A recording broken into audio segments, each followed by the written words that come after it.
అందరికీ నమస్కారం అండి.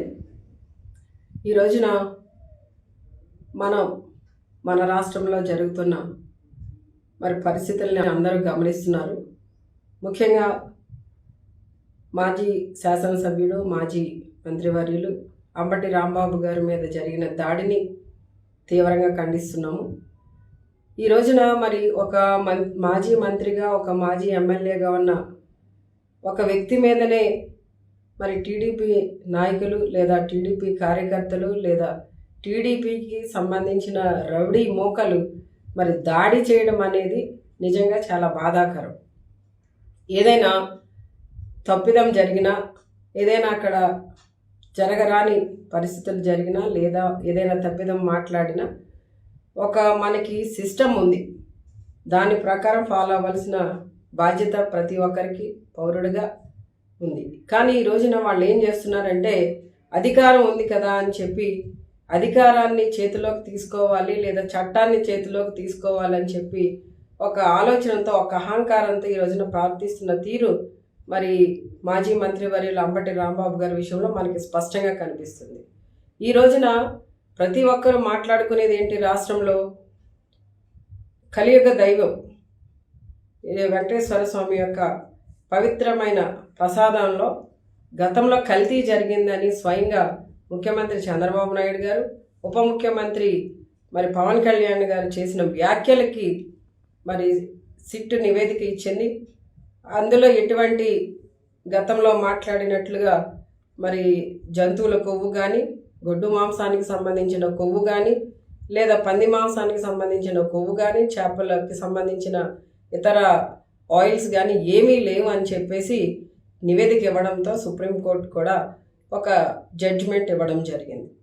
దాన్ని ఈ రోజున ప్రతి ఒక్కరూ మాట్లాడడం జరుగుతుంది కనుక, అంటే ఈ రోజున దాన్ని డైవర్ట్ చేయాలి. డైవర్ట్ చేసేదానికి ఏదో ఒక ఈ రాష్ట్రంలో శాంతి భద్రతలు లేకుండా చేసేదానికి ఏదో ఒక సిచ్యుయేషన్ని డైవర్ట్ చేయడానికి ఈ రోజున ఇది తెర మీదకి తీసుకొస్తూ అక్కడ ఒక ఫ్లెక్సీని పెట్టడం జరిగింది. అంటే సుప్రీంకోర్టు ఇచ్చిన తీర్పుని కూడా గౌరవించకుండా ఈ రోజున తెలుగుదేశం పార్టీకి సంబంధించిన నాయకుల ఫ్లెక్సీ ఏర్పాటు చేయడంలో వాళ్ళ అంతర్యం ఏంటన్నది మాకు అర్థం కావట్లేదు. అంటే ఈ రోజున మేమంతా కూడా రోడ్డు మీదకి వచ్చి ఎందుకు ఈ విధంగా పెట్టారని ప్రశ్నిస్తే తప్పు. అది అంటే గతంలో మా నియోజకవర్గంలోనే కొంతమంది యువకులు జగన్ గారి బర్త్డే సందర్భంగా ఫ్లెక్సీ మీద ఒక సినీ డైలాగ్ వేసుకుంటే దాన్ని పెద్ద బూచిలా చూపించి వాళ్ళందరినీ కూడా అరెస్ట్ చేసి, ఎఫ్ఐఆర్ ఫైల్ చేసి, అరెస్ట్ చేసి జైలుకి పంపించేదానికి రకరకాల తప్పుడు కేసులు పెట్టి వాళ్ళని ఇబ్బంది పెట్టిన సంఘటనలు మా నియోజకవర్గంలోనే చూసాం.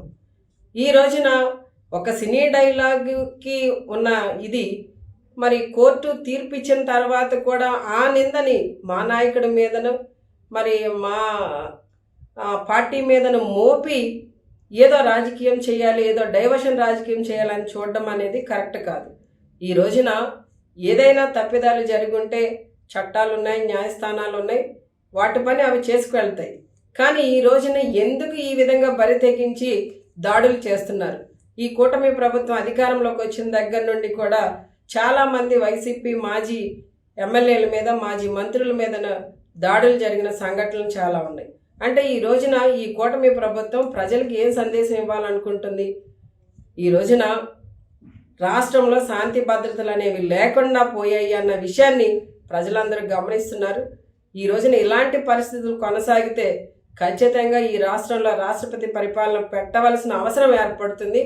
ఖచ్చితంగా మేము కూడా ఆ పరిస్థితి తీసుకొచ్చేదానికి, రాష్ట్రపతి పరిపాలన కావాలనే పరిస్థితిని తీసుకొచ్చేదానికి మేము కూడా డిమాండ్ చేస్తున్నాం. ఎందుకంటే ఈ రోజున మాజీ మంత్రిగా, మాజీ ఎమ్మెల్యేగా ఉన్న వాళ్ళకే రక్షణ లేనప్పుడు సామాన్యులకి ఈ ప్రభుత్వం ఏ విధంగా రక్షణ కల్పిస్తుంది అనేది కూడా మా ఆలోచన, మా బాధ. ఈ రోజున ప్రతి ఒక్కరం కూడా అంటే రాజకీయం చేయండి, కానీ ఈ రాజకీయంలోకి పవిత్రమైన లడ్డూని కలియుగ దైవమైన వెంకటేశ్వర స్వామిని వాడుకోవడం అనేది కరెక్ట్ కాదు.